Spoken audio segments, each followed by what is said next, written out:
আসসালামু আলাইকুম। এটা হ্যান্ডমেড বুট কাটিং হইতেছে। বুটটার সাইজ 31-43 ইঞ্চি। 43-এ 5 টুকরা হবে 8.6, আর 31-এ 15.5 15.5। বুটটা 43-এর দিকে দুইটা নেওয়া হয়েছে, মাঝখানতে দুইটা নিয়ে হাফ করা হয়েছে। এখন আবার 31-এর দিকে হাফ করে ফিনিশিং দিতেছে 15.5। 15.5-এর সিএম 39 সিএম 3 mm। একটা বুটের থেকে 10 পিস বুট বেরোবে, কাটিং সাইজ 10 পিস।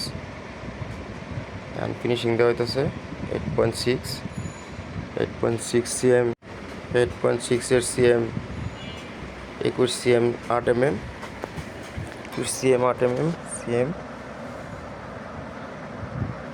ধন্যবাদ সবাইকে যারা কষ্ট করে ভিডিওটি দেখলেন। আসসালামু আলাইকুম।